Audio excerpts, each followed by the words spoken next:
langsung maju ke depan menurut kita.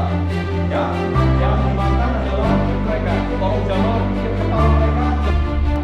Satu persatu jawab semuanya.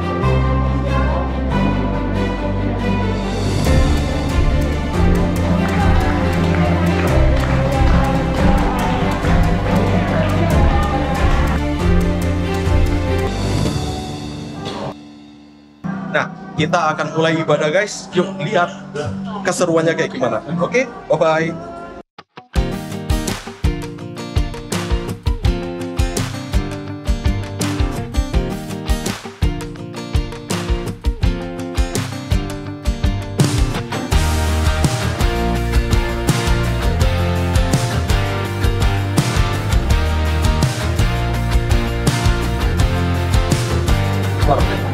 Kaya maisip, tapos kasi siya, pagkakita ka makibago.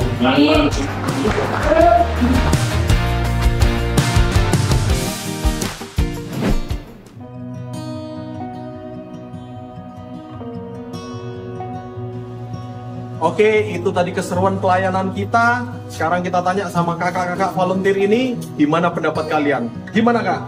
Oke, so kita baru selesai. Saya sangat diingatkan kembali dalam Markus 2 bahwa Tuhan Yesus datang bukan untuk orang yang sehat, tapi untuk orang yang sakit. Cakep. Pertama kali mau ngelayanin, saya pikir tempatnya gimana, ternyata seru banget. Senang banget dan bersyukur bisa terlibat di sini. Saya ngerasa senang ya. Ternyata mereka itu punya harapan.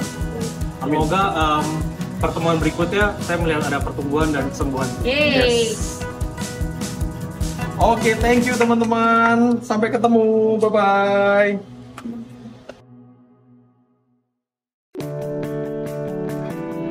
Bagi saudara-saudara yang diberkati Impact Community Indonesia dan ingin memberikan persembahan atau donasi, dapat disalurkan ke rekening Bank Gereja Impact Community Indonesia dan Yayasan Tangan Pengharapan serta QR Code BCA Mobile, GoPay, OVO, Dana, Shopee, dan Link Aja.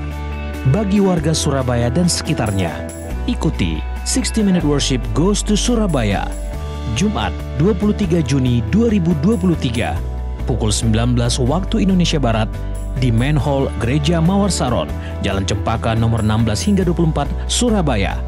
Bersama Ichi Worship, Marlon Bolung, Wanda Luhukai, Dev Geratku, serta Pastor Yohanes dan Pastor Henny Christianus. Impact Community Indonesia mengadakan 4 kali ibadah onsite setiap hari Minggu, pukul 9 waktu Indonesia Barat, pukul 11 waktu Indonesia Barat, pukul 13 waktu Indonesia Barat, dan pukul 15 waktu Indonesia Barat di MOI, Mall of Indonesia Kelapa Gading lantai P3. Pastikan kehadiran Anda. Mari bersama-sama untuk datang dan mengikuti 60 Minute Worship secara onsite setiap Rabu malam pukul 19.30 waktu Indonesia Barat, langsung di Gereja Impact Community Indonesia, Mall of Indonesia lantai P3. Mari bawa keluarga dan ajak orang-orang yang Anda kasihi. Life Changing Holy Land Journey ke Mesir, Israel, dan Jordan. Daftarkan diri Anda dalam trip Holy Land Special 60 Minute Worship bersama Yesua Abraham, Michael Panjaitan, Marlon Bolung, Ichi Worship Team, dan Pastor Yohanes dan Pastor Henny Christianus. 1 hingga 13 Oktober 2023. Tempat terbatas. Info dan pendaftaran hubungi nomor yang tertera pada layar. Panggilan sebagai orang Kristen berasal dari daerah Turki. Dari jemaat di Turki pula yang menjadi titik tolak penyebaran Injil kepada kaum non-Yahudi. Mari belajar bersama dan merasakan hadirat dan jamahan Tuhan dan pulang sebagai pribadi baru yang semangat di dalam Tuhan. Daftarkan diri Anda segera dalam Life Changing Journey ke Turki 7 Gereja Wahyu, Kapadokia, dan Gunung Salju Erciyes bersama Gembala terkasih Pastor Yohanes Christianus pada tanggal 3 hingga 13 Desember 2023. Info dan pendaftaran hubungi nomor yang tertera di layar atau kunjungi booth Kanatur di lobi Gereja Impact Community Indonesia. Ibadah online Impact Community Indonesia setiap minggunya jam 9 pagi waktu Indonesia Barat di channel YouTube Henny Kristianus dan Impact Community Indonesia yang disiarkan secara langsung dari ibadah onsite ICI di Mall of Indonesia lantai P3. Impact Community Indonesia Friday Service. Ibadah setiap hari Jumat pukul 19 waktu Indonesia Barat. Ibadah Saturday Service. Ibadah Sabtu Impact Community Indonesia ditayangkan online setiap Sabtu pukul 19 waktu Indonesia Barat di YouTube Impact Community Indonesia dan YouTube Henny Kristianus. Setiap ibadah online Impact Community Indonesia sudah tersedia subtitle dalam bahasa Indonesia, bahasa Inggris. Anda dapat mengaktifkan dengan klik tombol CC atau closed caption pada layar Anda. Impact Community Indonesia memiliki Impact TV 24 jam sehari, 7 hari seminggu di YouTube Impact Community Indonesia yang berisi firman Tuhan, ujian penyembahan yang memberkati, dan program-program yang menginspirasi. Anda dapat mengikuti Impact TV dengan subscribe YouTube Impact Community Indonesia. Impact Community Indonesia membuka ibadah Impact Kids, ibadah sekolah minggu secara online setiap hari Minggu jam 8 pagi waktu Indonesia Barat di YouTube Impact Community Indonesia dan dilanjutkan kelas-kelas melalui aplikasi Zoom. Bagi bapak dan ibu yang memiliki anak usia 3 hingga 12 tahun bisa mengajak mereka untuk mengikuti Impact Kids agar anak-anak kita dapat bertumbuh dalam pengenalan akan Tuhan. Bagi Anda yang rindu untuk dibaptis, Anda dapat mendaftarkan diri Anda dengan scan QR Code yang ada di layar kaca atau menghubungi kami di 0811 9777 745. Bagi Anda yang ingin dilayani pemberkatan nikah serta bimbingan pranikah di Gereja Impact Community Indonesia, Anda dapat mendaftarkan diri Anda dengan scan QR yang ada di layar kaca atau menghubungi kami di 0811 9777 745. Mari bergabung dalam doa kesembuhan dan perlindungan Tuhan setiap Selasa jam 6 sore waktu Indonesia Barat di YouTube Henny Kristianus, Instagram Henny Kristianus, dan Yohanes Kristianus. Spesial bagi kaum muda, ibadah Impact Youth diadakan setiap Sabtu pukul 17 waktu Indonesia Barat di Mall of Indonesia lantai P3. Bagi jemaat di luar kota Jakarta dapat menyaksikan ibadah youth secara online di YouTube Impact Community Indonesia. Bagi Anda yang ingin tahu lebih banyak tentang firman Tuhan, dapat bergabung dalam Bible Study Impact Community Indonesia melalui virtual setiap 2 minggu sekali pada hari Sabtu pukul 9 pagi waktu Indonesia Barat. Pendaftaran ini gratis dan dapat dilakukan dengan mengisi form registrasi melalui scan QR Code atau dapat menghubungi nomor yang tertera di layar Anda. Saksikan Menabur Cinta untuk Indonesia setiap Sabtu jam 11 waktu Indonesia Barat di YouTube Tangan Pengharapan. Ikuti Daily Devotion setiap hari Senin sampai dengan Jumat jam 6 pagi waktu Indonesia Barat di YouTube Henny Kristianus serta pukul 7 pagi waktu Indonesia Barat di YouTube Yohanes Kristianus. Impact Community Indonesia memiliki sebuah komunitas untuk kita bertumbuh bersama. Bagi Bapak Ibu Saudara yang ingin bergabung di Komsel Impact Community Indonesia, dapat mengisi link form pendaftaran di bawah ini. Saudara dapat mengirimkan permohonan pelayanan doa dan konseling, atau jika Anda memiliki doa yang terjawab, serta kesaksian atas jawaban doa Anda, melalui Google Form, WhatsApp, atau email impactcommunity.id@gmail.com. Bagi Anda yang rindu menjadi jemaat Impact Community Indonesia, dapat mengisi Google Form atau scan QR Code di layar Anda. Temukan dan ikuti media sosial kami di YouTube dan Instagram Impact Community Indonesia. Tangan Pengharapan memproduksi merchandise Positive by YTP dan batik Tangan Pengharapan untuk menolong pendidikan anak-anak pedalaman Indonesia.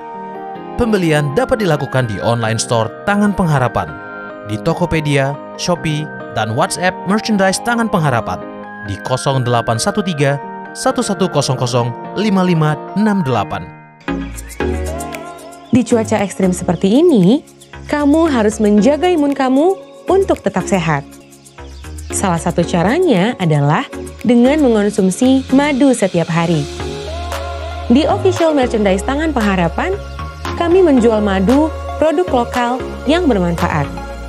Madu asli Rote, madu murni dari alam yang dipanen langsung dari hutan. Yuk, Nikmati beragam manfaat dengan mengonsumsi madu setiap hari. Silakan check out di store kami ya. You buy means you donate. Shalom, kami dari Ichi Worship mengajak Bapak Ibu Saudara bersama-sama dalam 60 Minute Worship Goes to Israel Life Changing Holy Land Journey dari tanggal 1 sampai 13 Oktober 2023. Kita akan ke Mesir, Israel, Jordan, dan Petra. bersama dengan Pastor Yohanes dan Henny Kristianus, Yesua Abraham, Marlon Bolong, dan Michael Panjaitan. Daftarkan diri Anda sekarang juga. Tuhan Yesus memberkati. Daftarkan diri Anda dalam trip Holy Land Special 60 Minute Worship bersama Yesua Abraham, Michael Panjaitan, Marlon Bolong, Ichi Worship Team, dan Pastor Yohanes dan Pastor Henny Kristianus. 1 hingga 13 Oktober 2023. Tempat terbatas. Info dan pendaftaran hubungi nomor yang tertera pada layar.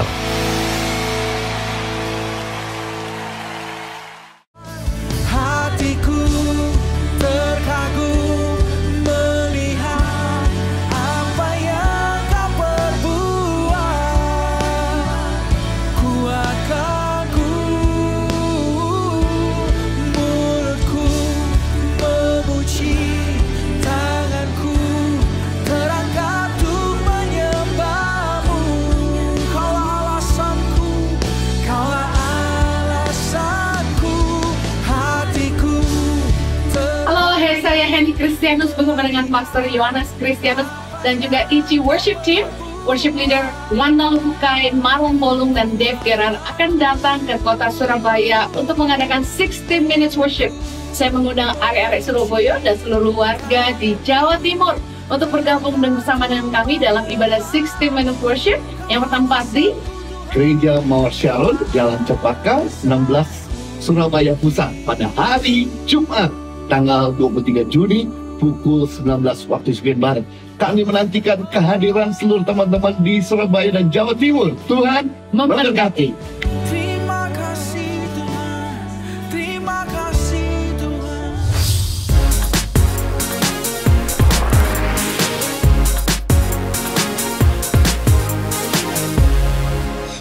Selamat bergabung dalam ibadah Saturday Service.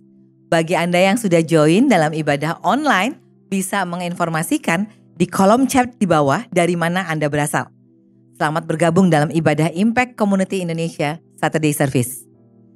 Jangan lupa untuk membagikan atau men-share link ibadah hari ini kepada keluarga kita ataupun teman-teman terdekat kita, sehingga semakin banyak yang diberkati.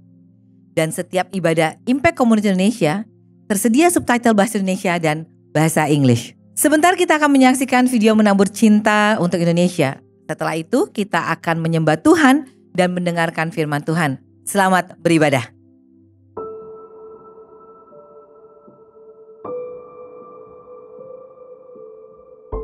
Makan nasi mungkin bagi sebagian orang sudah biasa.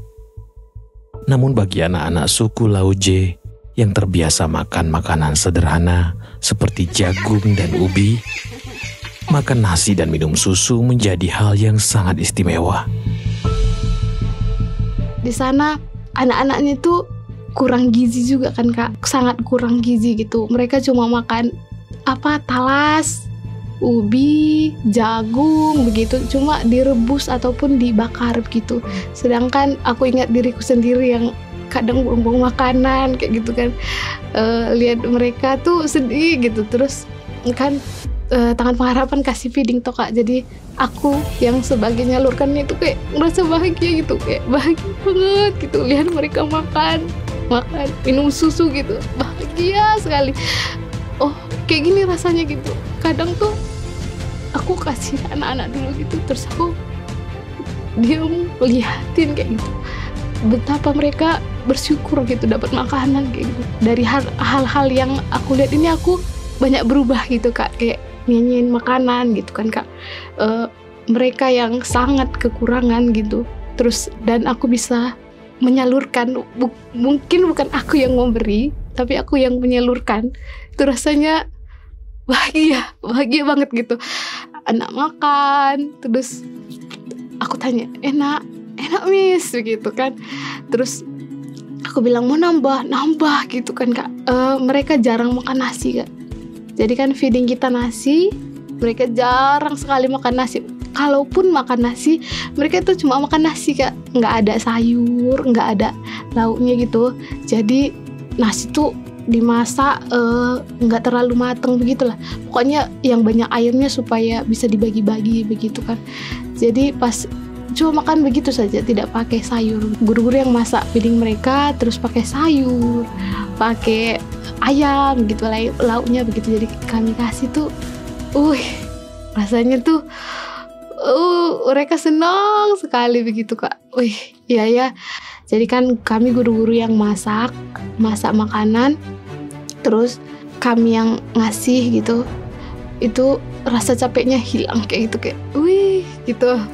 Ternyata apa yang kami masak ini mereka nikmati dengan rasa bersyukur gitu.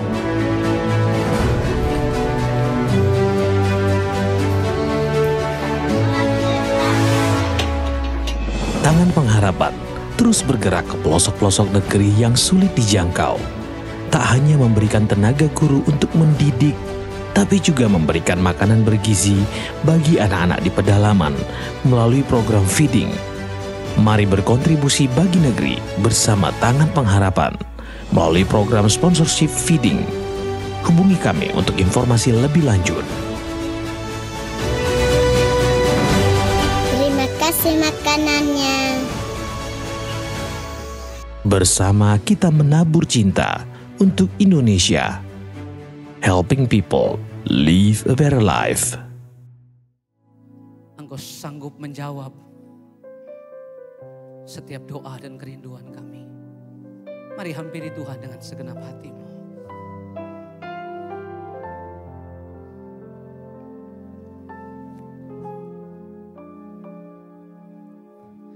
Kau bukakan jalanku yang tak pernah terlihat. Kau lakukan sesuatu yang tak pernah terpikirkan. Ku bersyukur,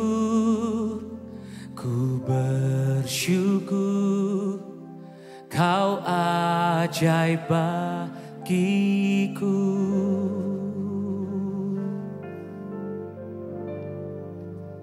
Yesus, Kaulah jawabanku, menjawab semua keraguanku. Yesus, Kau kemenanganku.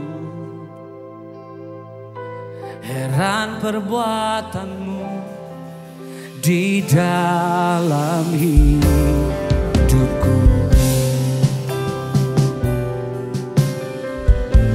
Ajaib perbuatanmu dalam hidup kami Tuhan.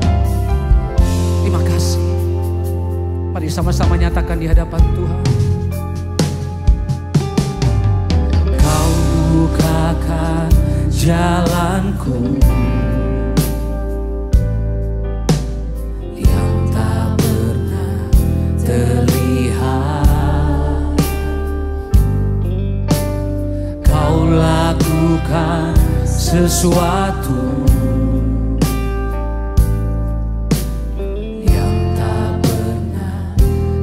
pikirkan.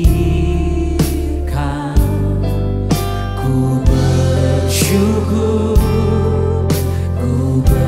bersyukur, Kau ajaib bagiku. Yesus, Kaulah jawabanku,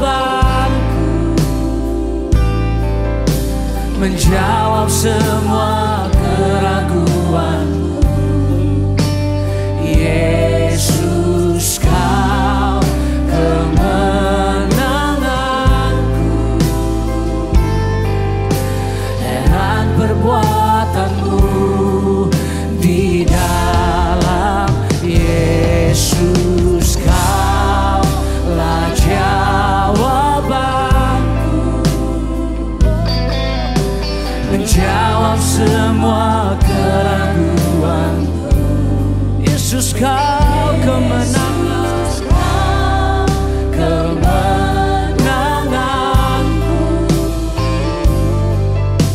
Heran perbuatanmu di dalam Yesus. Kaulah jawabanku, menjawab semua keraguanku. Yesus, kau kemenanganku. Heran perbuatanmu di dalam Yesus. Kaulah jawabanku. Kami yang masih ragu, kami yang masih bimbang, Engkau Tuhan sumber jawaban kami. Engkau kemenangan kami ya Tuhan.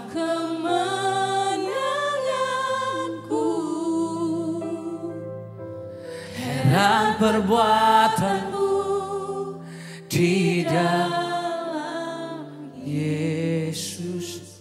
Kaulah jawabanku. Makasih. Menjawab semua keraguanku. Yesus, kau kemenanganku. Heran perbuatanmu, heran perbuatanmu di dalam hidup. Kita berikan dulu tepuk tangan buat kehebatan Tuhan. Sebab itu kami nyatakan Yesus kau. Yesus, kaulah jawabanku.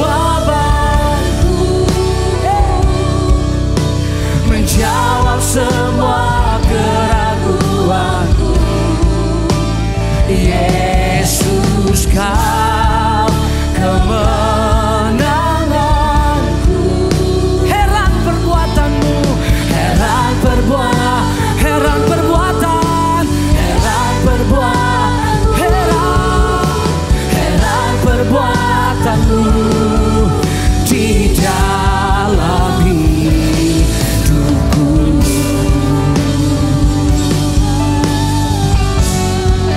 Sebab itu kami sembah Engkau, ajaib perbuatanmu. Oh, hebat, ajaib Engkau Tuhan. Kami datang menyembah, kami datang bersyukur. Oh, mari hari ini angkat penyembahanmu. Serahkan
setiamu kau tunjukkan, anugerahmu kami rasakan. Kami tidak mau khawatir, kami tidak mau takut. Sebab kami percaya Tuhan yang menyediakan, Tuhan yang mengadakan setiap apa yang menjadi kebutuhan, keperluan kami. Mari bangkit berdiri bersama-sama dalam hadirat Tuhan. Angkat kedua tanganmu tinggi. Yes. Kau tunjukkan kasih setiamu, kau menyediakan yang ini yang kami percaya. Kau setia, kau mulia, dulu, sekarang, dan selamanya. Kau tunjukkan kasih setiamu, terima kasih Tuhan. Kau menyediakan yang ku perlu. Kami nyatakan Engkau setia. Kau-Mu, sekali lagi katakan dulu, sekarang, dan selamanya. Kau tunjukkan kasih. Ini yang kami percayai ya Tuhan. Kau menyediakan yang ku. Sebab itu kami nyatakan Kau setia, Kau mulia. Bapa Kau setia, Bapa Kau setia. Kasih tepuk tangan buat Bapa yang setia. Yes, Kau tunjukkan, Kau tunjukkan kasih setia. Kau menyediakan yang ku perlu. Kau setia, Kau dulu, sekarang, dan selamanya. Kau tunjukkan kasih setia. Engkau menyediakan yang kami perlukan ya Tuhan. Yang ku perlu. Kau setia, Kau katakan Kau setia, Kau setia, Kau sekali lagi Kau setia, Kau setia, Kau Bapa Kau setia, Bapa Kau setia.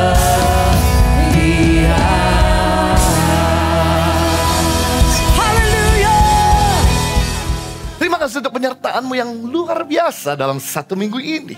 Sehingga kami boleh bersama-sama gathering satu dengan lain untuk celebrate kebaikan Tuhan.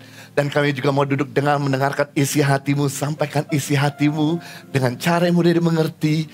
Biar Engkau berbicara seperti seorang bapa. Bicara kepada anak-anak. Sehingga pulang dari tempat ini kami berbeda dengan kami berangkat. Kami sudah diperbaharui, diperlengkapi, dikuatkan. Dan kami siap untuk berkarya dalam satu minggu ke depan. Bersama dengan Tuhan kami lakukan perkara yang besar. Demi nama Yesus Kristus. Setiap kita yang siap diberkati sama-sama katakan amin. Pada saat ini kalau saudara senang dengan sebuah judul khotbah. Yaitu lelah berbuat baik. Capek berbuat baik. Setiap orang merindukan untuk berbuat baik. Hanya kadang kita jadi berhenti berbuat baik karena kita kecewa orang yang kita tolong tidak berubah-berubah. Setiap orang rindu untuk berbuat baik. Namun kita jadi berhenti berbuat baik karena kita kecewa orang yang kita tolong mengkhianati kita. Setiap kita mulia, rindu berbuat baik. Namun kadang kita jadi berhenti berbuat baik karena kecewa orang yang kita tolong nggak tahu diri.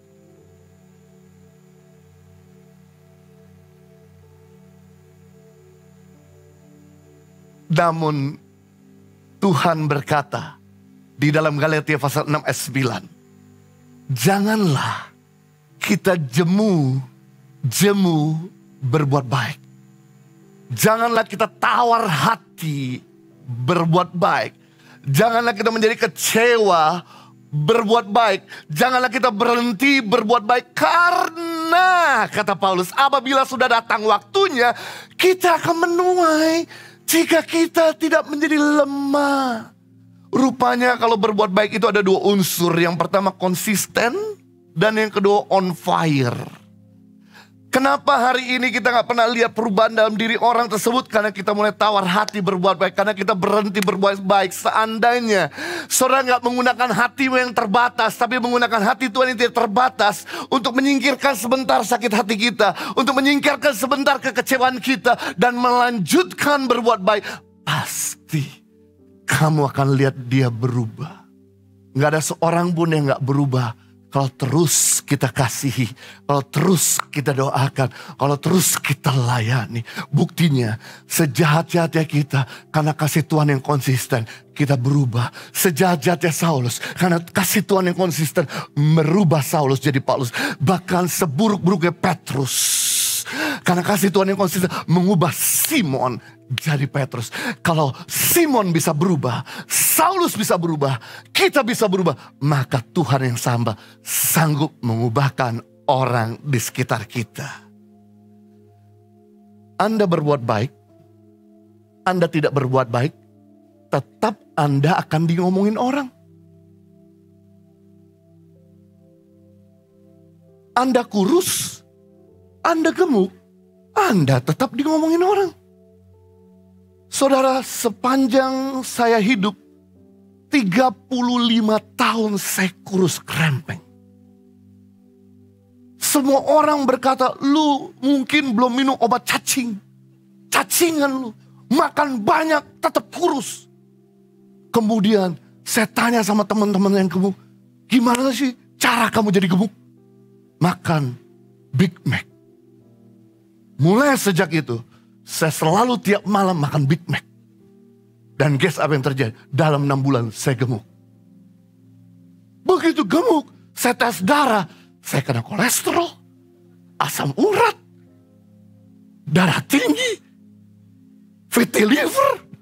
Serba salah. Udah gemuk, temen yang sama ngomong, lu gila lu, gak tahu diri sebagai pendeta, kurang puasa.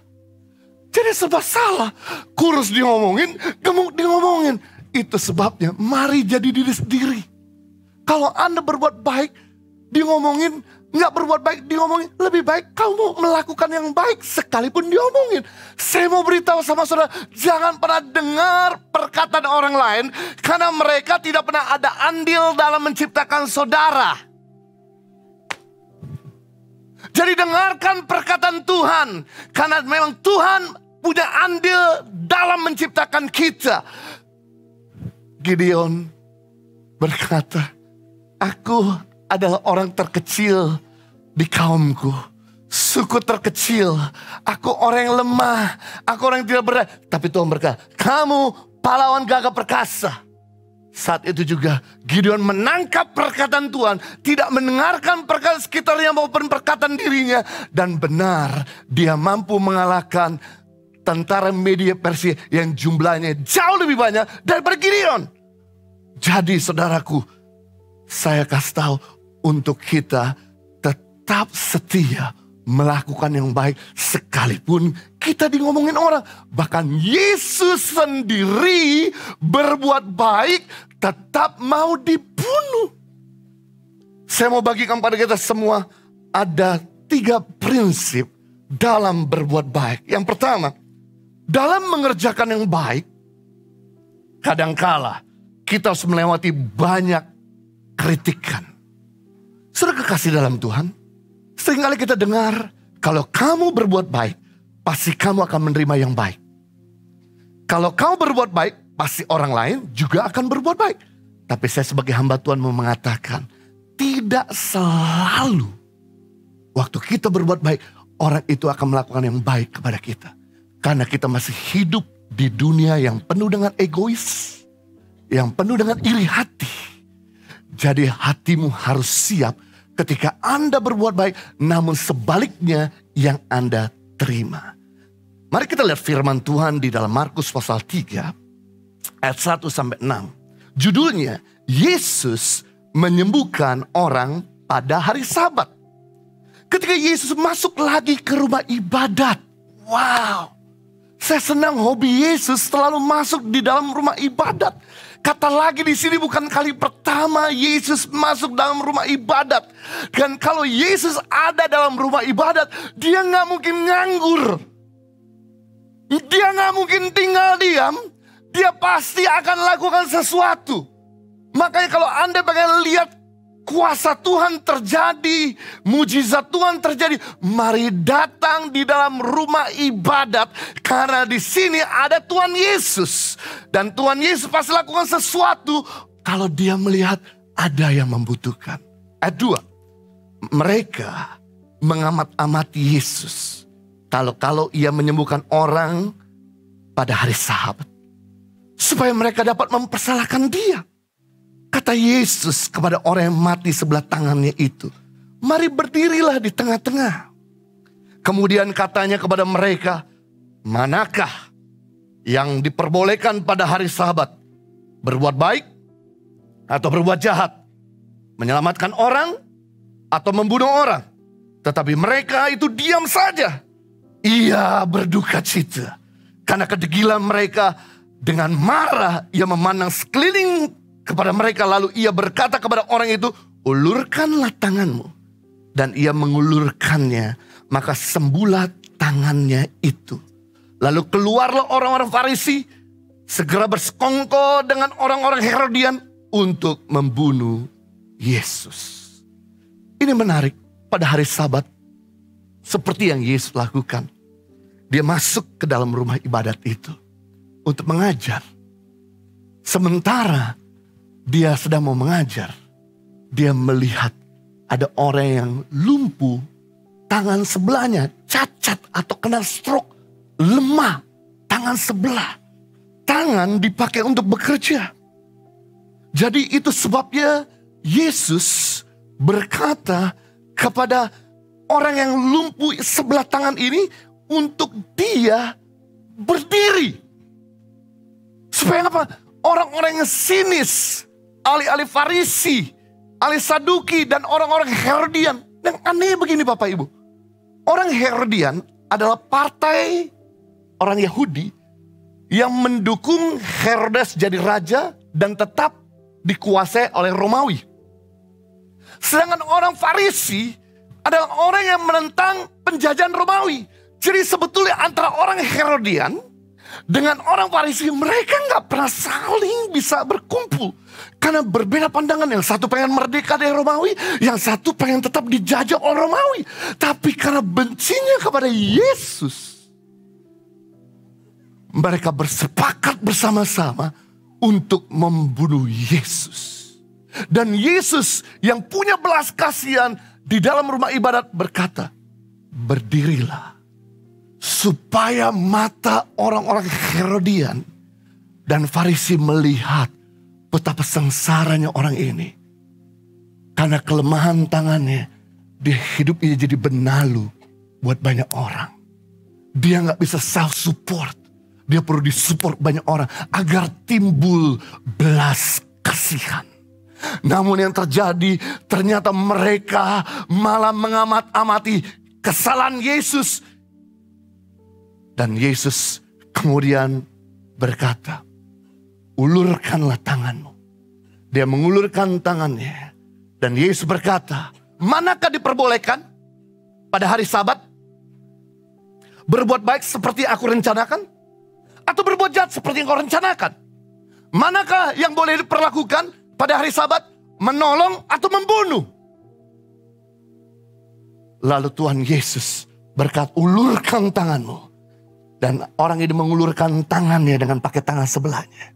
Dan seketika itu juga mujizat kesembuhan terjadi. Tujuan kita datang ke tempat ibadat, saudaraku, bukan untuk mencari kesalahan orang.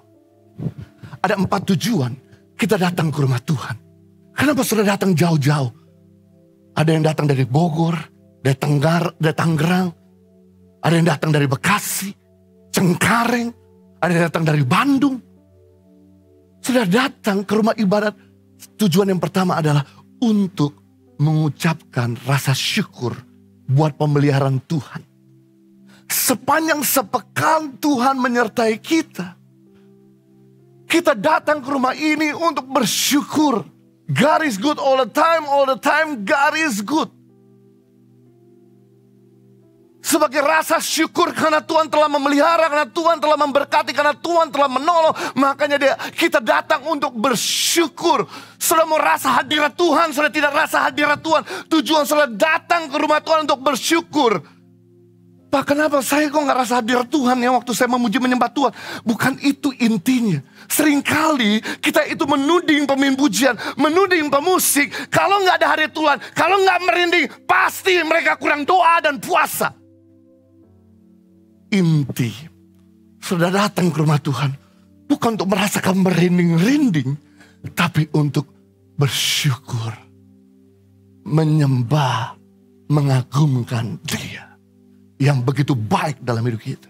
Yang kedua, tujuan kita beribadah untuk disegarkan melalui hadirat-Nya, diperlengkapi melalui firman Tuhan. Karena di tempat inilah Tuhan berbicara kepada umat-Nya. Di tempat ini Tuhan mencurahkan anugerah-Nya, sehingga kita yang tadinya hatinya panas jadi sejuk, yang pikirannya buntu jadi mulai terarah. Kita yang tadinya sakit disembuhkan. Kita yang tadinya lemah jadi dikuatkan. Yang tadinya kita putus asa jadi beroleh pengharapan. Di tempat inilah Tuhan menyegarkan, karena Dia sendiri berkata, mari datang kepadaku semua yang letih lesu dan beban berat, aku akan memberikan kelegaan. Kalau Tuhan berkata mari datang, berarti saudara sudah memenuhi kedatangannya untuk bisa Tuhan berikan kelegaan. Itu sebabnya Dia berikan kelegaan waktu kamu menyembah Tuhan. Dan Tuhan bicara melalui firman. Jadi jangan pernah berkata wasting my time, saya datang ke gereja. Tahukah saudara bahwa firman yang kita dengar tidak pernah kembali dengan sia-sia. Suatu kali akan menumbuhkan dan membawa perubahan dalam hidup kita. Kenapa iman itu bisa timbul? Karena kita udah terus sering mendengar. Karena kita udah terus sering mempelajari. Karena kita udah terus sering mendeposit. Karena kita udah terus sering untuk membacanya. Maka sekali-kali iman timbul. Kalau kita gak pernah dengar di hari Minggu, kalau kita gak pernah merenung, kalau kita gak pernah baca, gak pernah ada yang timbul. Kenapa kadang-kadang ada suara Tuhan yang timbul? Akibat dari saudara datang ke rumah Tuhan dan mendengarkan Dia, makanya suaranya muncul. Yang ketiga, tujuan saudara datang ke rumah Tuhan untuk kesehatan rohani dan jasmani. Untuk rohmu dikasih makan. Sama seperti tubuh perlu dikasih makan, demikian roh perlu dikasih makan. Ada ayat yang 1 Timotius 4 ayat 8, latihan badani terbatas gunanya.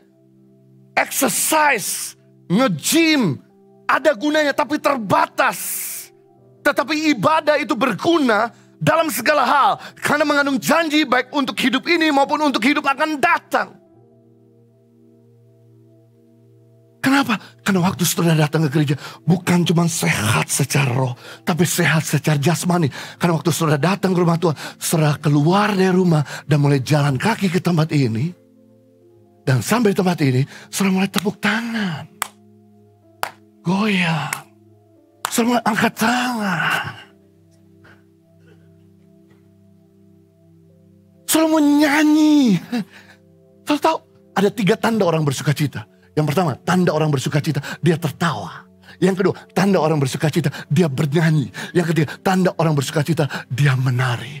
Bayangkan, waktu Anda datang ke rumah Tuhan, Anda bisa bersuka cita, Anda menari, Anda memuji. No wonder hatimu yang gembira adalah obat yang manjur. Saya selalu ambil kesempatan di gereja untuk menari, karena di rumah jarang menari. Karena kenapa? Waktu saya menari, istri saya selalu mentertawakan saya. Lu nari kayak injek semut. Makanya saya kalau di gereja, udah saya puas-puasin. Kenapa? Karena semua ikut menari juga. Nggak ada yang ngeladekin saya injek semut.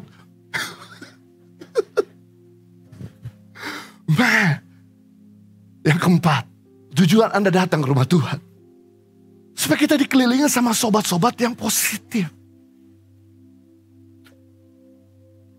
Mungkin Anda punya teman-teman yang ngomongannya kotor di luar. Tapi di sini Anda terima ngomongan perkataan yang berkualitas. Di sini Anda jadi dijaga. Di sini Anda jadi ditemani. Di sini Anda bisa dipimpin, dibimbing. Jadi sebetulnya tempat ibadah adalah tempat yang paling terbaik yang ada di muka bumi. Alamat yang paling tepat untuk kita datang. Namun amat disayangkan, tujuan daripada rumah ibadat adalah untuk bersyukur. Tujuan daripada rumah ibadat adalah untuk mendengar Tuhan. Tujuan daripada rumah ibadat untuk memuji Tuhan. Tujuan untuk tempat berada tempat rumah ibadat untuk kita dikelilingi teman-teman positif. Namun pada zaman Yesus, kepala-kepala rumah ibadat selalu kerjanya mencari kesalahan orang lain. Inilah yang membuat hati Tuhan berduka karena sikap mereka. Dan kemudian Tuhan Yesus menghindar dari mereka karena mereka mau membunuh Yesus.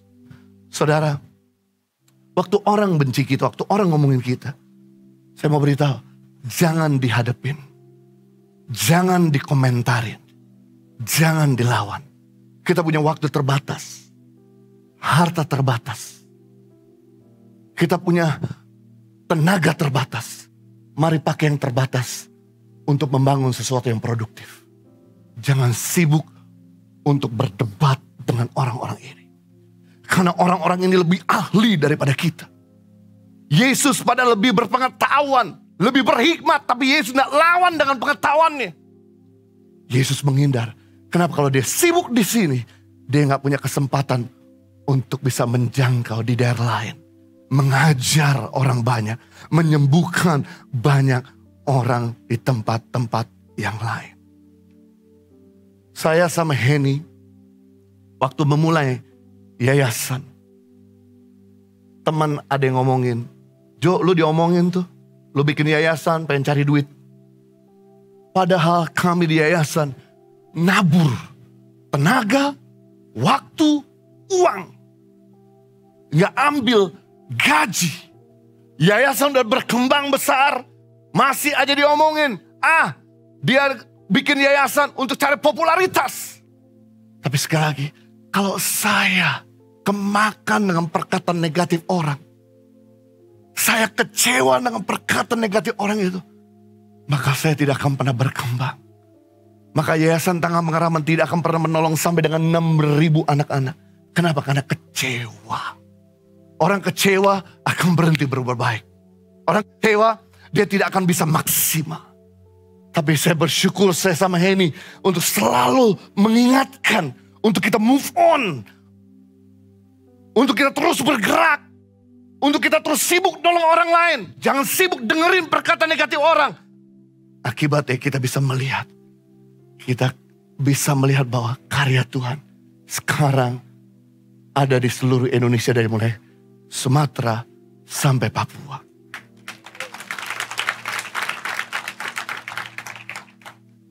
Sama dengan Daud.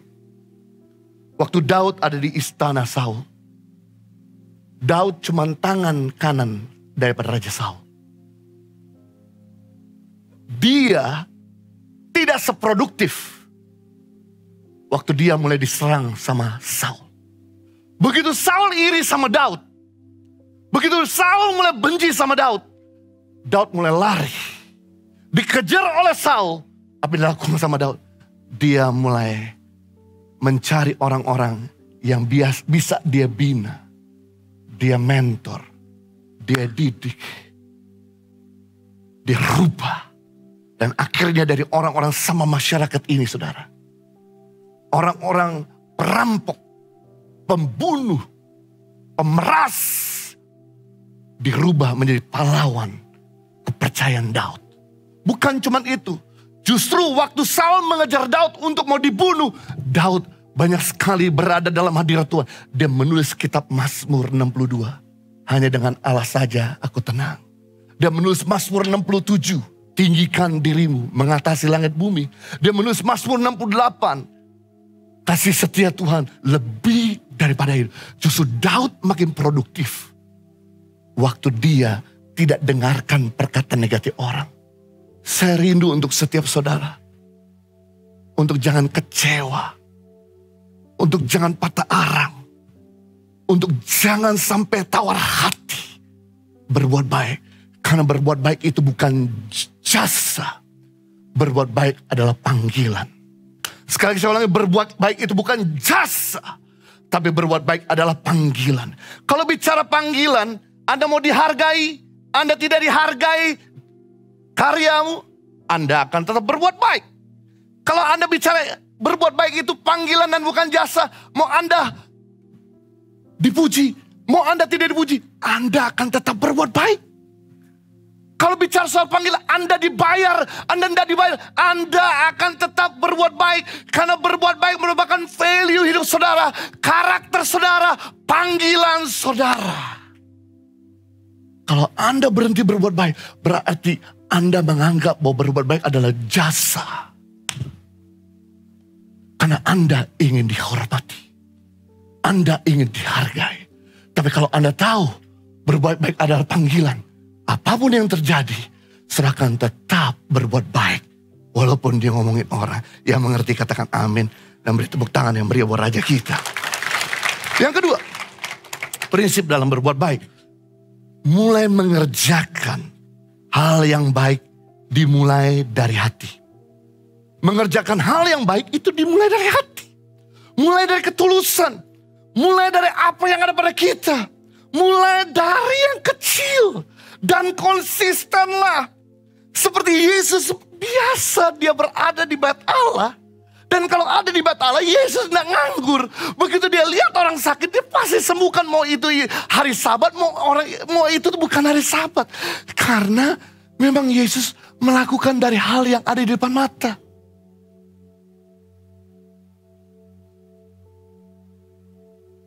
Tuhan tidak cari yang kita tidak punya. Tuhan cari apa yang kita punya. Tuhan tidak cari orang yang bisa, tapi Tuhan cari orang yang mau. Makanya pertama kali Musa dipanggil Tuhan, ketika Musa sedang mengembalakan kambing domba di daerah Midian, dia melihat ada semak belukar yang menyala tanpa hangus. Disitulah Tuhan berkata, Musa, tempat di mana kau berdiri adalah suci. Aku mau memanggil engkau untuk membebaskan bangsa Israel. Musa berkata begini, Tuhan kau salah pilih. Aku adalah orang yang gak pandai bicara. Aku bukan orang yang fasih bicara. Aku bukan orang yang berani untuk bicara depan banyak orang.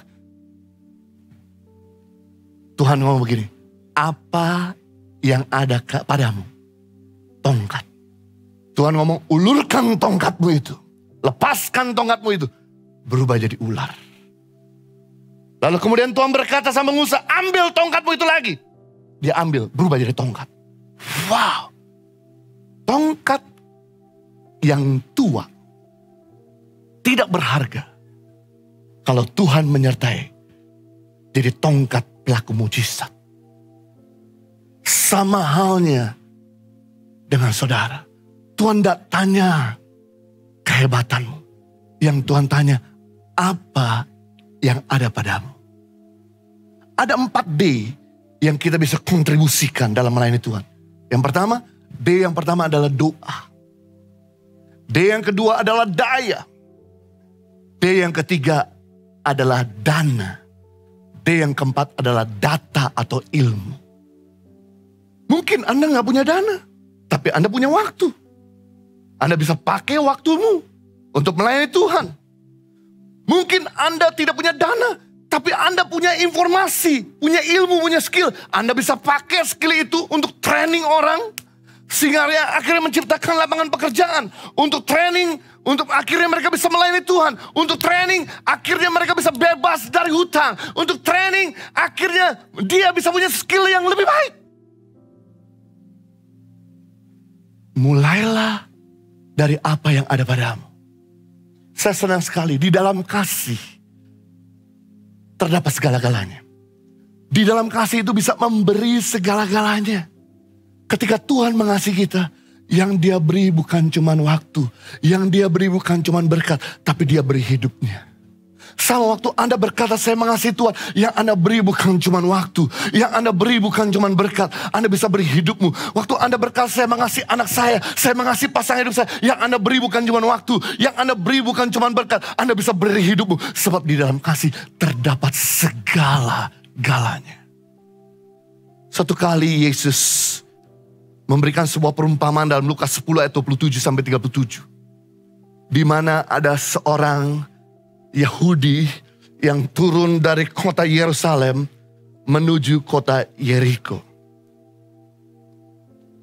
Letak kota Yerusalem itu 800 meter di atas permukaan air laut. Makanya tiap kali ke Yerusalem selalu berkata berziarah. Ziarah itu artinya mendaki. Masuk Yerusalem naik, keluar Yerusalem pasti turun. Apalagi Yeriko, kotanya adalah 320 meter di bawah permukaan air laut. Jadi kota Yeriko adalah kota terendah di muka bumi. Karena dia terdapat di celah antara Afrika dengan Syria. Di celahnya waktu crack, waktu gempa, maka terdapatlah kota Yeriko di celah itu. Yesus berkata ada seorang Yahudi turun dari kota Yeriko, dari kota Yerusalem menuju kota Yeriko. Sampai di Samaria, dia dikepung sama penjahat. Dipukulin, dirampas, ditelanjangin, terkapar. Alkitab berkata, datanglah seorang imam. Siapa imam? Imam adalah seorang pendeta yang biasa mengajar firman Tuhan. Imam adalah seorang yang biasa mengembalakan sebuah sidang jemaat. Ketika dia lihat orang itu sekarat, ini dalam pikirannya. Kalau aku menyentuh mayat, maka aku akan najis selama 7 hari. Aku dikarantina selama 7 hari. Jadi daripada dia betul-betul pegang orang itu, tolong orang itu, ternyata dia mati, membuat dia gak bisa pelayan, dia lewat dari jalur yang berbeda. Jadi orang Yahudi ini bukannya kikir. Imam ini gak kikir. Tapi karena udah terkungkung dengan legalitas agama Yahudi. Kalau menyentuh orang mati, dia akan dikarantina 7 hari. Makanya dia gak tolong. Dia lewat dari jalur yang berbeda. Alkitab berkata, Yesus berkata, datanglah. Yang kedua adalah Lewi. Orang Lewi adalah orang Kristen yang biasa pergi ke gereja di hari Minggu. Mungkin hari itu adalah hari Sabat, dimana ketika dia lewat di jalur itu, dia melihat orang sekarat. Orang itu gak bergerak tubuhnya sama sekali. Dia pikirannya begini, kalau aku tolong ternyata dia mati beneran, aku jadi gak bisa pergi ke gereja. Aku jadi harus ke rumah. Itu sebab dia berkata, daripada saya ambil risiko, saya lewat dari jalur yang berbeda. Yang menarik, datanglah seorang Samaria. Saya jelaskan, orang Samaria adalah orang Yahudi yang menikah campur dengan non-Yahudi. Akibat orang Yahudi ini menikah dengan non-Yahudi, maka orang Yahudi murni tidak mau bicara sama orang Samaria. Tidak mau bergaul sama orang Samaria. Sebetulnya orang Samaria ini bisa sakit hati sama orang Yahudi. Hei, aku masih ada darah daging Yahudi. You guys gak mau bicara sama saya. Engkau gak pernah mau berkumpul sama saya. Engkau cuekin saya. Tapi yang menarik, orang Samaria ini gak sakit hati sama orang Yahudi yang gak mau bicara sama dia. Melainkan begitu dia lihat orang itu terkapar, dia tinggalkan bisnisnya. Dia tinggalkan roh agamawinya. Kemudian dia berikan waktunya. Lalu kemudian dia keluarkan obat-obatannya. Dia keluarkan sabut tangannya dan dia lap orang itu. Dan kemudian dia kasih minum orang itu.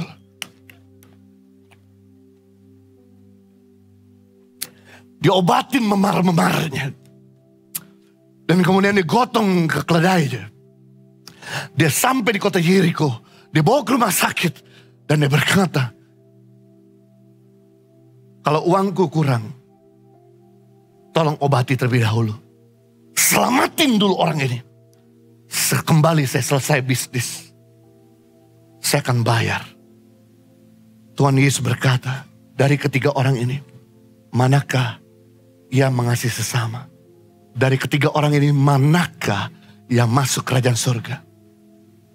Imam, Lewi, atau orang Samaria? Jawabannya adalah orang Samaria. Orang Samaria gak punya banyak skill. Dia cuma menolong, memberikan waktunya. Dia menolong, memberikan tenaganya. Dia menolong, memberikan hartanya. Sama halnya kenapa Yayasan Tangan Pengharapan bisa berdiri. Karena waktu kami tinggal di Bandung, tahun 2006. Anak-anak dari pemukiman sampah seringkali main bola di depan ruko kami tinggal.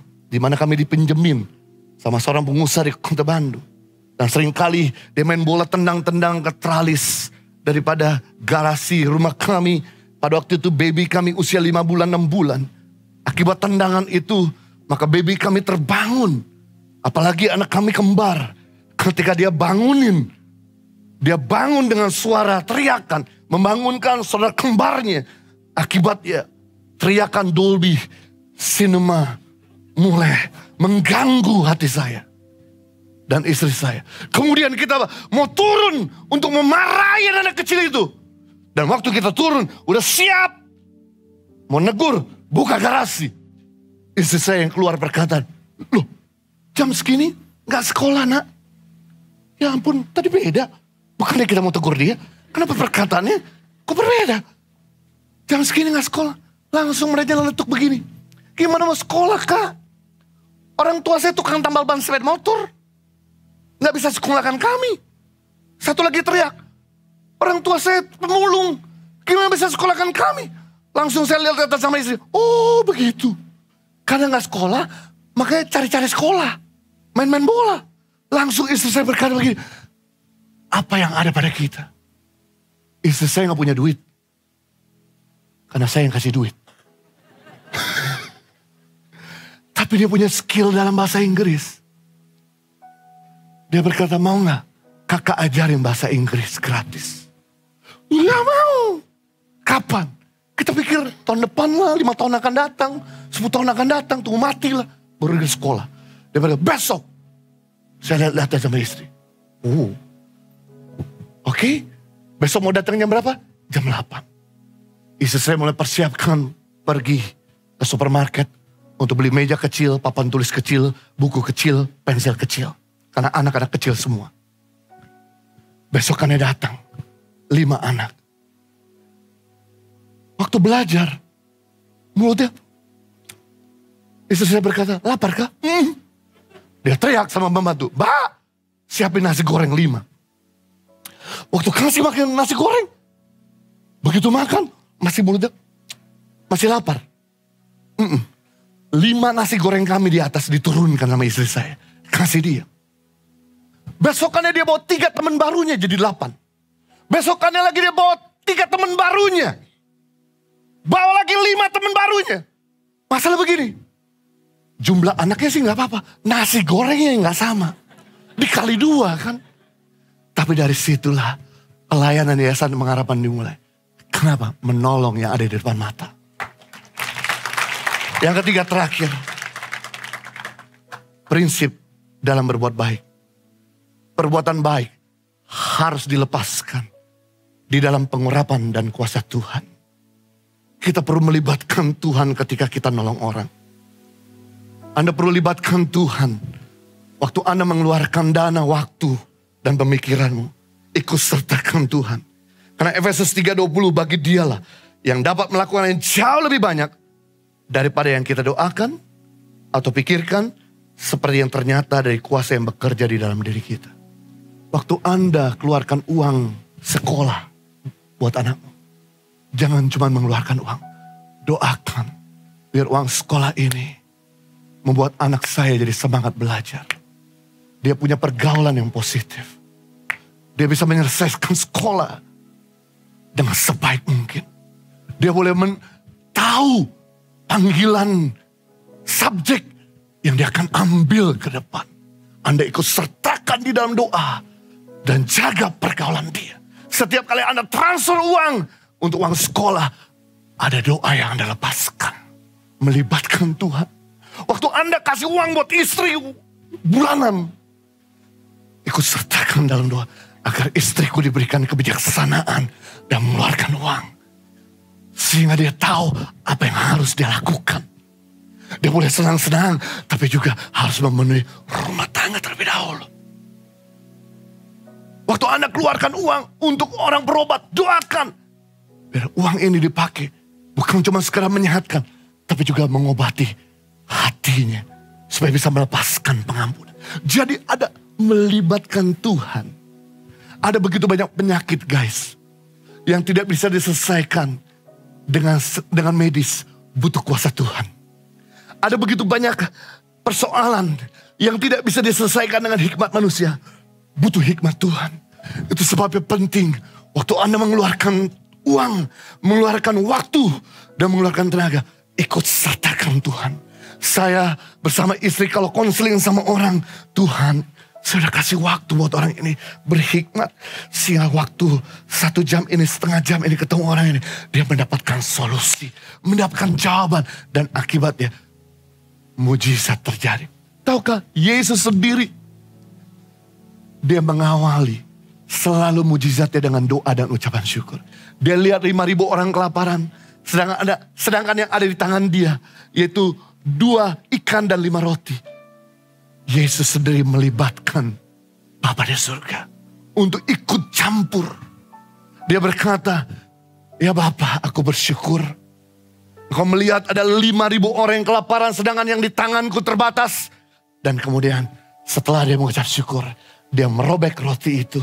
Dan terjadi mujizat, 5.000 orang kenyang, sisanya 12 pakul.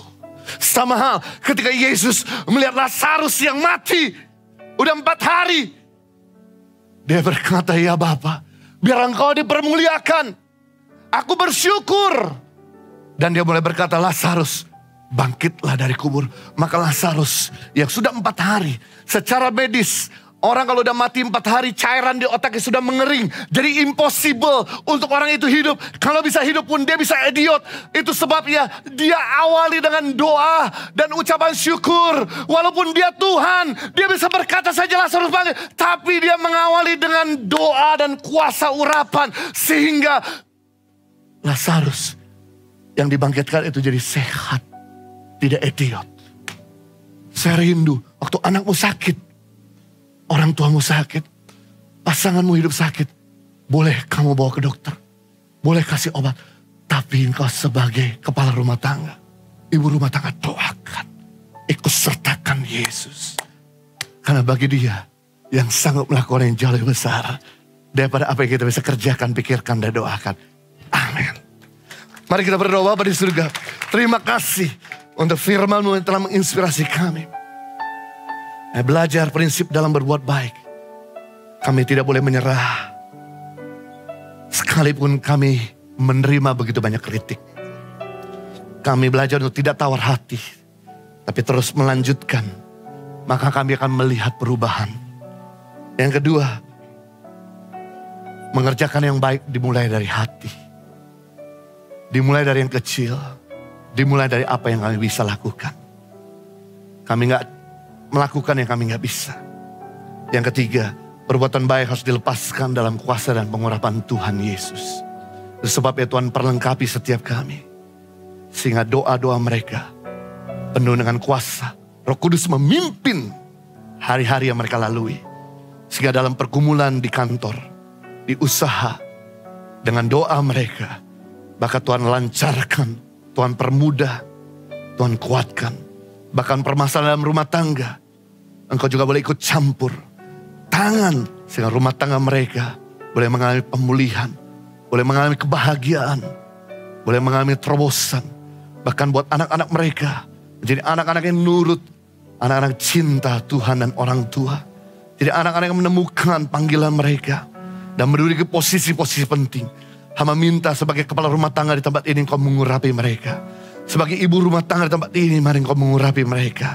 Sebagai kakak tertua, engkau mengurapi mereka. Untuk mereka memimpin keluarga mereka kepada Tuhan. Karena bagi Tuhan yang sanggup melakukan jauh lebih besar daripada kami bisa kerjakan dan pikirkan dan doakan. Kami akan lihat dalam seminggu ini ada begitu banyak mujizat, ada begitu banyak anugerah, ada begitu banyak kuasa Tuhan yang Tuhan curahkan di tengah-tengah kehidupan kami. Demi nama Tuhan Yesus Kristus, kita semua sudah diberkati, sama-sama katakan. Saya percaya saudara sudah diberkati melalui firman Tuhan.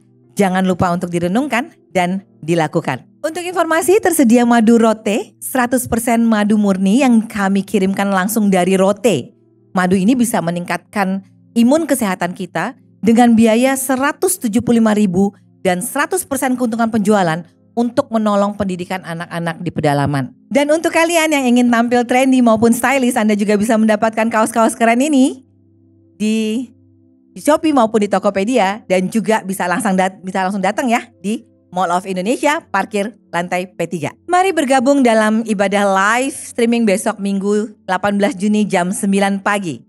Dan juga mari bisa bergabung dalam ibadah online Friday Service setiap Jumat jam 7 waktu Indonesia bagian Barat.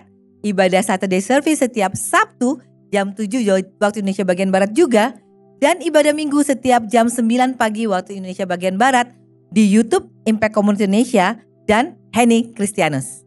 Bagi Anda yang berjiwa muda, mari bergabung dalam ibadah Impact Youth yang akan dilaksanakan setiap hari Sabtu jam 5 waktu Indonesia bagian Barat secara online di YouTube Impact Community Indonesia dan juga di onsite di MOI ataupun Mall of Indonesia lantai P3 Kelapa Gading. Bagi saudara yang tinggal di Surabaya, 60 Minute Worship akan hadir melayani di Surabaya pada hari Jumat depan tanggal 23 Juni jam 7 malam di Gereja Mawar Sharon, Surabaya Pusat. Acara ini free, bisa diundang sebanyak mungkin saudara dan teman-teman Anda yang tinggal di Jawa Timur. Akan diadakan baptisan air di hari Minggu tanggal 25 Juni jam 5 sore di Kelapa Gading, Jakarta Utara. Bagi Anda yang rindu dibaptis, Anda dapat mendaftarkan diri Anda dengan men-scan QR Code yang ada di layar kaca, atau Anda dapat menghubungi kami di 0811 9777 745. Dan bagi saudara-saudara sekalian yang terberkati dengan pelayanan Impact Community Indonesia dan saudara ingin menabur atau punya kerinduan untuk menabur, saudara-saudara bisa melakukan transfer di nomor rekening yang ada atau bisa men-scan QR Code yang ada di layar kaca Anda. Kami percaya setiap taburan Anda tidak akan kembali dengan sia-sia, dan kami percaya taburan Anda akan memperluas kerajaan dan kemuliaan nama Tuhan.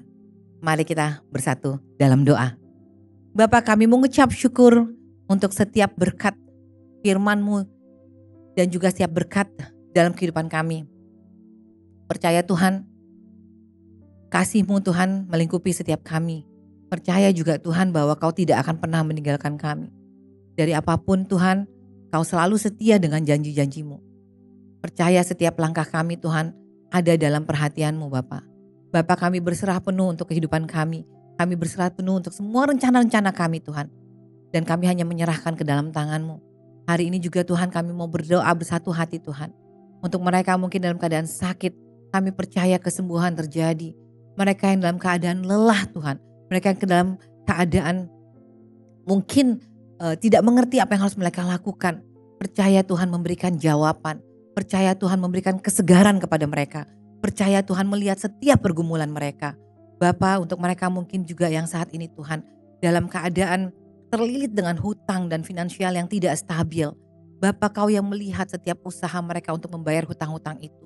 Kau buka pintu-pintu berkat Tuhan. Sehingga apapun yang mereka usahakan Tuhan, mereka boleh dapat membayar setiap hutang-hutang mereka. Begitu juga Tuhan, Kau berikan mereka hikmat untuk mengelola setiap keuangan yang ada Bapa. Sehingga mereka bisa mengaturnya, mencukupi semua kehidupan mereka. Sehingga mereka juga bisa melunasi semua hutang-hutang mereka. Terima kasih Bapa. Untuk mereka yang rindu untuk punya pasangan, Tuhan tahu. Tuhan hadirkan sosok yang sesuai dengan mereka. Sepadan Tuhan, seiman. Bahkan saling membangun di dalam kehidupan iman mereka. Terima kasih Bapa. Pada akhirnya juga kami berdoa untuk mereka yang berulang tahun hari ini Tuhan. Bapa, umur panjang di tangan kanan, sukses kesehatan di tangan kiri. Kau berikan apa yang menjadi mimpi bagi mereka. Kau jawab apa yang menjadi keinginan mereka Tuhan. Terima kasih Tuhan, biarlah mulai hari ini kehidupan mereka penuh dengan damai sejahtera dan juga berkat-berkat yang berasal daripada-Mu. Terima kasih Bapa. Pada akhirnya Bapa, kami mau mengangkat kedua tangan kami Tuhan dan menerima berkat yang berasal daripada Tuhan. Kasih karunia dan damai sejahtera dari Allah Bapa melingkupi setiap kami Tuhan. Dari hari ini sampai selama-lamanya. Dalam nama Tuhan Yesus. Haleluya. Amin. Terima kasih sudah mengikuti ibadah online Saturday Service. Sampai ketemu besok di ibadah minggu, baik online maupun onsite. Tuhan mengasihi. Yesus, kaulah sahabatku. Yesus, kau yang akan selalu berada di sisiku. Sama-sama katakan, kau sumber kuatku. Oh Yesus, kaulah sahabatku. Yesus, kau yang tak pernah jemu-jemu di sisiku. Kau sumber kuatku. Sekali lagi katakan, Yesus, kaulah sahabatku. Yesus, kau yang akan selalu berada di sisiku. Kami nyatakan, kau sumber kuatku. Sekali lagi, Yesus, kaulah sahabatku. Yesus, kau yang tak pernah jemu-jemu di sisiku. Kau sumberku. Lagi sama-sama. Yesus, kaulah sahabatku. Yesus, kau yang akan selalu berada di sisiku. Kau sumber kuatku. Yesus, kaulah sahabatku. Yesus, kau yang tak pernah jemu-jemu di sisiku. Kau sumber kuat. Ayo sepakat sama-sama, kau sahabat. Kau sahabatku, berada di sisiku. Kau sahabatku selamanya. Sekali lagi, kau sahabatku, berada di sisiku selama-lamanya. Tepuk tangan sorak-sorai bagi dia. Di tempat ini penuh dengan kemuliaan Tuhan. Tempat ini penuh dengan sukacita. Yes. Menjadi guru di sekolah berasrama Tangan Pengharapan bukan sekedar guru yang biasa saja, namun harus benar-benar menjadi guru yang mengupgrade skill dan kemampuan mengajar dari hari ke hari. Di kelas, guru tidak hanya mengajarkan anak-anak dari yang tidak tahu huruf sampai membaca, tapi harus menjadi guru yang mengajar dengan ide-ide yang kreatif, menyenangkan, dan terus memotivasi anak-anak didik untuk terus belajar dan mengeluarkan potensi maksimalnya.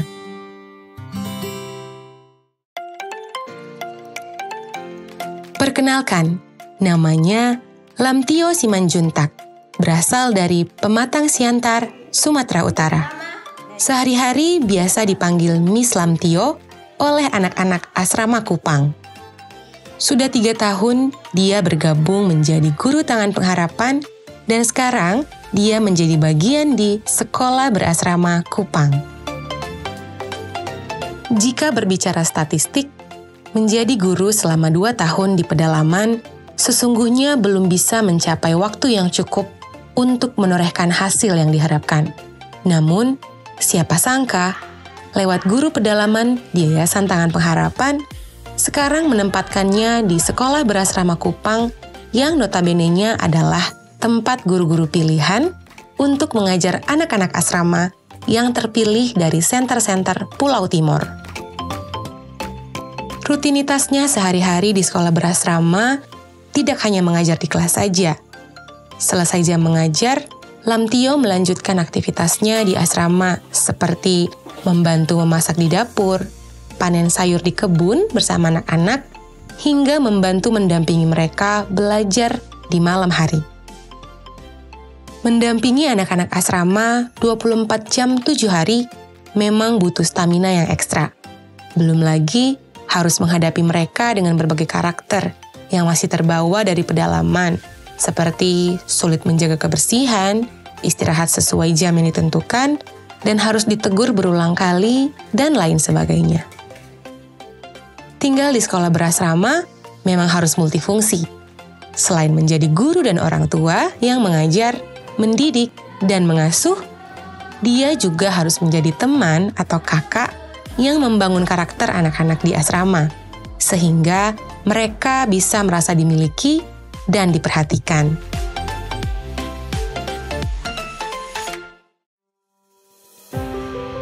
Beradaptasi dan menerima budaya di tempat yang baru memang butuh proses. Namun, tidak menyurutkan semangatnya dalam mendidik dan terus membangun generasi bangsa. Terus menjadi guru yang menginspirasi, kreatif, dan menyenangkan adalah bagian dari pengabdian yang terus dia torehkan untuk negeri ini. Harapannya, di masa yang akan datang, dari Sekolah Berasrama Kupang akan lahir calon-calon pemimpin yang berintegritas, takut akan Tuhan, dan mencintai rakyat. Lamtio percaya, yang tulus dikerjakan dari hati akan sampai ke hati.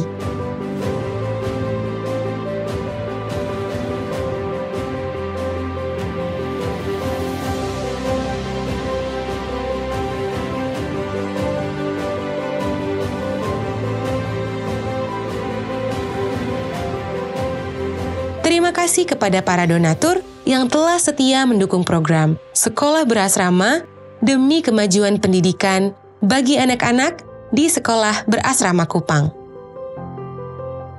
Helping people live a better life.